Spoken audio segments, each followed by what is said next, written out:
నమస్కారం NS news కి స్వాగతం. నా పేరు సంధ్య. ముందుగా వార్తల్లోని ముఖ్యాంశాలు. కరీంనగర్ జిల్లా వీనవంక మండలం చెల్లూరు గ్రామంలో లంచం తీసుకుంటూ ఏసీబీకి గ్రామ పంచాయతీ కార్యదర్శి కుంభం నాగరాజు నిర్మాణం జరిగిన ఇంటికి నంబర్ ఇవ్వడానికి లంచం అడిగారు. దీంతో బాధితుడు ఏసీబీని ఆశ్రయించారు. ఈ తరుణంలోనే ఏసీబీ డీఎస్పీ విజయ్ కుమార్ ఆధ్వర్యంలో శుక్రవారం పంచాయతీ కార్యదర్శి డబ్బులు తీసుకుంటుండగా రెడ్ హ్యాండెడ్ గా పట్టుబడ్డాడు. డీఎస్పీ విజయ్ కుమార్ మాట్లాడుతూ ఏ ప్రభుత్వం అధికారి అయినా లంచం డిమాండ్ చేస్తే 1064 నంబర్కి సమాచారం అందించాలని కోరారు. బాధితుల వివరాలు గోప్యంగా ఉంచబడతాయని తెలిపారు. అనంతరం గ్రామస్తులు లంచం తీసుకున్న కార్యదర్శి కుంభం నాగరాజు ఏసీబీకి పట్టుపడ్డారని తెలుసుకున్న గ్రామస్తులు పంచాయతీ ఆవరణలో టపాసులు పేల్చి సంబరాలు జరుపుకున్నారు. చల్లూరు విలేజ్ వీనవంక మండల్. ఇక్కడ పంచాయతీ సెక్రటరీ గారు గ్రేడ్ 1 శ్రీ కుంభం నాగరాజు గారు పంచాయతీ సెక్రటరీ. వీరు ఒక కన్స్ట్రక్టెడ్ హౌస్లో హౌస్ నంబర్ ఇవ్వడం కోసము 20,000 డిమాండ్ చేశారు. ఆ డిమాండ్ చేసిన దానికోసము మేము వచ్చి రేజ్ చేశాము. దాని మీద 20,000 ప్రింటెడ్ అమౌంట్ రెడ్ హ్యాండెడ్గా 20,000 తీసుకుంటూ మంచి తీర్చి ఇచ్చారు.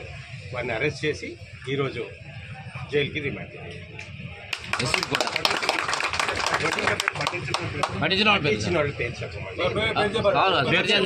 వార్త అసంపూర్తిగా ఉంటుంది కదా సార్, చెప్పకపోతే ఎలాగండి sir?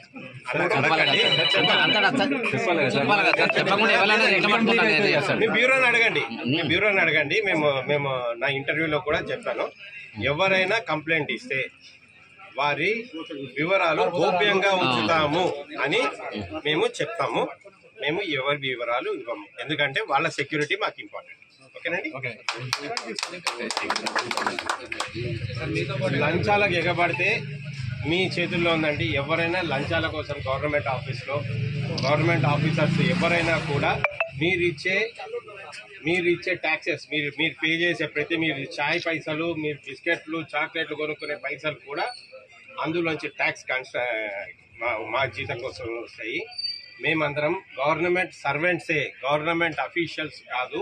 We are all government servants. Government జీతం తీసుకునే ప్రతి ఒక్కరూ కూడా గవర్నమెంట్ సర్వెంట్ కిందనే జమ కడతారు. అందువల్ల దయచేసి ఎవరైనా మీ గవర్నమెంట్ పనులు చేయడం కోసము లంచం అడిగితే ఇమీడియట్గా 1064 టోల్ ఫ్రీ నంబర్ 1064కి కాంటాక్ట్ చేయండి. మేము మీ అందుబాటులోకి వస్తాము, మీ వివరాలు గోప్యంగా ఉంచుతాము మరియు మీకు సహాయం చేస్తాము. Thank you. పథకాలు ఎవరికి వచ్చినా, ఎంత పేదలను కూడా ప్రతి ఒక్కరిని ఖచ్చితంగా అతనికి పైసలు ఇవ్వాల్సిందే. లంచం అనేది ఆయన ఖచ్చితంగా డిమాండ్ చేసేవాడు. ఆ డిమాండ్లను ప్రజలంతా తట్టుకోలేక ప్రతి ఒక్కరు ఇంటింటికి ప్రతి సమస్యకు దాదాపు అయిన 1 కోటికి పైగానే ఇక్కడ వసూలు చేయడం జరిగింది.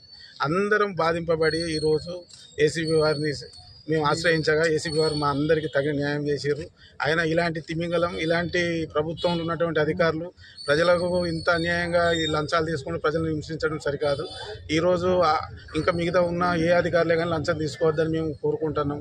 ఎందుకంటే నేను ఒక ఇండస్ట్రియల్ స్థాపించాలి ప్రభుత్వం నుండి టీఎస్ ఐపాస్ ద్వారా కరీంనగర్కు సంబంధించిన టీఎస్ ఐపాస్ పోయి అక్కడ నేను ఇండస్ట్రియల్ నుండి పర్మిషన్ తీసుకొచ్చుకున్నప్పటికీ నా ఇండస్ట్రియల్కు నా దగ్గర ₹1,00,000 డిమాండ్ చేశాడు. ₹1,00,000 డిమాండ్ చేసి చిత్రహింసలకు గురి చేశాడు.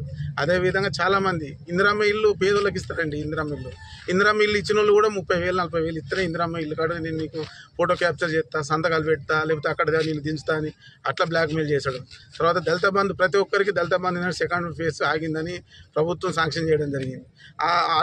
వాళ్ళను కూడా ఇబ్బందులకు గురి చేసి ప్రతి ఒక్కరి దగ్గర 20,000 30,000 తీసుకుంటూ చాలా ఇబ్బందులకు గురి చేసాడు.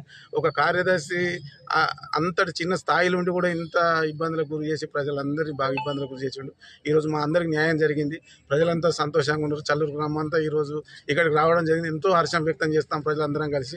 గ్రామం తరఫున మేమందరం కలిసి మీడియాకు కానీ, మీడియా మిత్రులకు కానీ, తర్వాత ఏసీబీ అధికారులకు కానీ మేమందరికీ కృతజ్ఞతలు తెలియజేస్తున్నాం.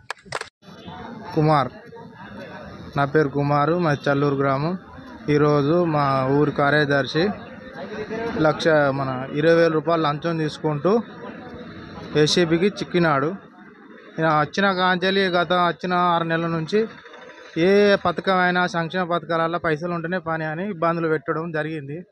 దాని గ్రామస్తులు మనసులో పెట్టుకొని పని చేసి పట్టించడం జరిగింది.